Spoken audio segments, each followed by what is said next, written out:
Dewan Pers bersama Kementerian Sosial Senin siang menggelar seminar terkait dukungan pers untuk pemberdayaan penyandang disabilitas. Seminar yang bertajuk Dukungan Pers untuk Pemberdayaan Penyandang Disabilitas diselenggarakan di ruang rapat Leo Batubara, Gedung Dewan Pers, Jalan Kebon Sirih, Jakarta Pusat. Seminar ini dihadiri oleh Ketua Dewan Pers Muhammad Nuh, Kasubdit RSPD Sensori Kemensos Ernianto, Pemret Harian Kompas Mardiana Esti Listiati, Wakil Ketua Dewan Pers Henry Khairuddin Bangun. Ini dimaksudkan oleh Dewan Pers, tujuannya adalah agar media berperan aktif untuk memberdayakan penyandang disabilitas.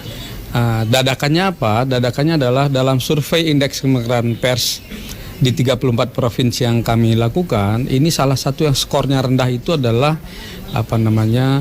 pemberitaan mengenai kelompok disabilitas ini.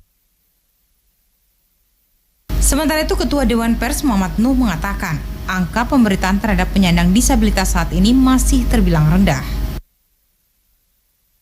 Dewan Pers saya mengajak kawan-kawan media untuk satu, how to educate the people. Masyarakat, ayo kita belajar bareng-bareng. Bahkan kita harus belajar pada adik-adik kita, saudara-saudara kita yang kita anggap ada hambatan, tapi padahal enggak, dia itu punya hambatan di satu titik tapi punya kelebihan di titik yang lain. Yang kedua, kita perkuat mereka dengan akses-akses yang bisa mempromot talenta-talenta yang adik-adik saudara-saudara kita yang miliki itu, dan kita jahit mereka semua. Kita kawinkan dengan kawan-kawan yang lain, ya, sehingga menjadi bangunan yang utuh, menjadi baju yang utuh, baju Indonesia. Ya, pemirsa, dalam dialog siang ini kami akan membahas apakah Kartu Penyandang Disabilitas Jakarta penuhi kebutuhan disabilitas. Saya akan ke Pak Yayat terlebih dahulu. Pak Yayat, setiap warga ya punya hak yang sama untuk selalu diperhatikan oleh pemerintah. Namun terkadang para penyandang disabilitas seakan tidak punya tempat atau susah mendapat pekerjaan. Dan Gubernur DKI telah meluncurkan Kartu Penyandang Disabilitas Jakarta ini. Jadi apa tujuan dalam program tersebut? Baik, dari kartu ini?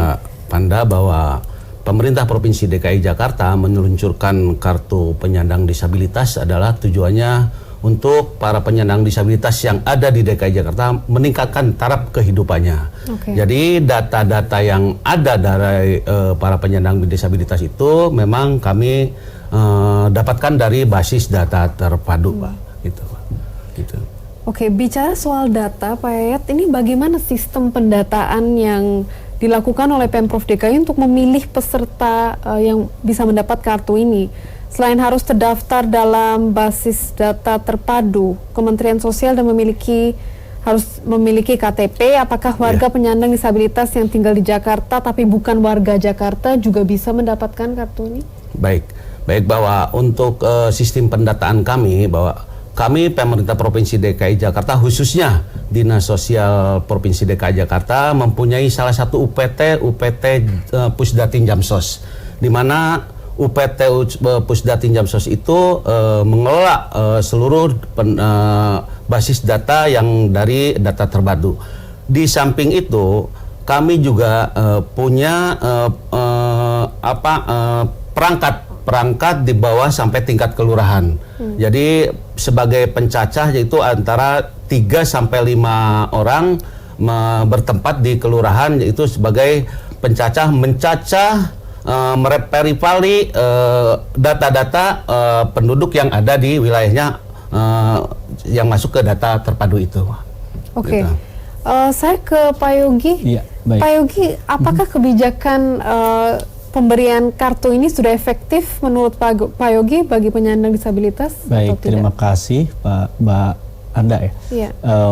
Pertama kami mengucapkan terima kasih kepada Pemprov DKI Jakarta yang telah berupaya tentunya berusaha untuk bagaimana untuk mensejahterakan taraf hidup warganya, termasuk di dalamnya adalah penyandang disabilitas yang memang alhamdulillah pada tahun ini Pemprov DKI Jakarta telah meluncurkan Kartu Penyandang Disabilitas Jakarta. Memang ya artinya kalau tadi Pak Yayat mengatakan bahwa berdasarkan basis data terpadu, betul gitu ya. Memang itu saya pikir memang perlu tahapan berikutnya gitu, karena memang dari yang telah dibagikan 7.000 sekian itu memang belum merata, karena penyandang disabilitas di Jakarta itu cukup banyak dan cukup beragam juga gitu Pak ya. Nah, terkait dengan adanya kebicara sudah tepat atau belumnya, memang ini kan menjawab tentang terkait dengan pemenuhan kebutuhan dasar gitu Pak ya. Pemenuhan kebutuhan dasar memang betul memang harus ada tahapan, tingkatan dan lain sebagainya.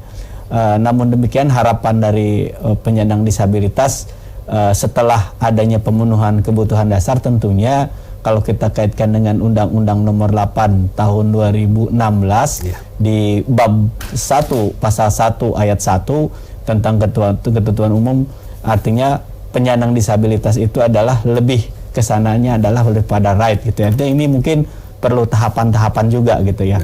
Artinya pemenuhan hak bukan hanya pada tingkatan pemenuhan dasar ke depan, tapi adalah kartu disabilitas itu paling tidak menjadi sebuah identitas penyandang disabilitas gitu ya. Di mana memang kalau mungkin kita bicara dengan saya, karena saya adalah disabilitasnya adalah sensorik, mungkin kan kelihatan bahwa saya tidak melihat. Tapi ketika bicara disabilitas psikososial atau yang lainnya kan tidak nampak disabilitasnya, sehingga dengan kartu penyandang disabilitas ke depan bisa bisa menjadikan identitas, sehingga kebutuhan-kebutuhan yang bersifat khusus bisa terjawab oleh pemangku kebijakan. Oke, jadi menurut Pak Yogi kartu ini belum efektif. Ya, sebetulnya kalau dilihat dari kebutuhan dasar itu sudah gitu ya. Oke. Tapi dilihat daripada keseluruhan tentunya kan banyak itu juga kan gitu. Jadi pemerintah memang ini sudah luar biasa. Saya pikir terkait yang tentang pemenuhan hak-hak dasar ini, itu memang perlu tahapan juga gitu. Oke, Pak Yayat, apakah Pak Yayat setuju dengan? Sebenarnya pada tahapan pertama ini kami meluncurkan sebanyak 7.137 kartu penyandang disabilitas DKI Jakarta, itu dengan besaran 300.000 per orang per bulan.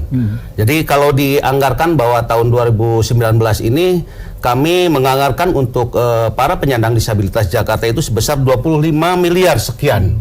Jadi khusus untuk kebutuhan dasar penyandang disabilitas. Terkait dengan kebijakan ke depan, bahwa ada kemungkinan kita akan evaluasi ke depan, bahwa setelah peluncuran pertama kami kemarin di Matraman, Pak Gubernur sendiri sudah mengamanahkan kepada kami, coba evaluasi kembali, di kemungkinan bisa berkembang, bisa bertambah angkanya gitu. Namun ke tingkat seberapa angkanya itu nanti kami akan evaluasi. Tapi ini merupakan target kami, Mbak, bahwa untuk tadi yang disampaikan Pak Yogi benar, bahwa kami punya target sampai 2022 itu menyelesaikan sebanyak 14.000 untuk para penyandang disabilitas. Nanti insya Allah sambil berjalan kita kaji, dan yang paling terpenting bahwa kartu penyandang disabilitas Jakarta ini memang sudah terakses kemana-mana, seperti kayak pemberian pangan murah. Kita udah koordinasi dengan Dinas Ketahanan Pangan. Terus bisa akses juga ke dalam hal transportasi gitu kan gitu. Mungkin itu, Mbak. Gitu. Oke. Iya. Pak ya tadi bicara soal evaluasi ya. Itu evaluasi untuk lebih banyak orang yang ada disabilitas mendapatkan kartu itu, atau apa maksudnya evaluasi? Jadi gini, besaran 300.000 untuk disabilitas apakah sudah cukup gitu sebesar itu, kan seperti dibilang Pak Yogi tadi gitu. Itu hanya kebutuhan dasar ya Pak Yogi ya. Bila kemungkinan mungkin evaluasi ke depan bahwa dia itu kan sebagai penyandang disabilitas gitu. Apa mungkin bisa 400 atau 500 gitu, atau bisa lebih. Nah, tergantung hasil kajian nanti. Insya Allah itu akan dikaji kembali besarannya. Terus kaitannya dengan masalah data itu memang data tuh kami di Pusdatin Jamsos ini memverify data itu setahun 2 kali. Bulan April dan September. Ini untuk memproses kemudahan-kemudahan, kan data ini tidak statis.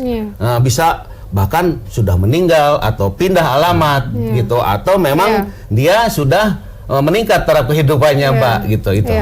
Oke, gitu ya. Oke Pak Yayat, kami akan kembali dengan perbincangan ini setelah jeda yang satu ini. Pemirsa, tetaplah di Newsroom.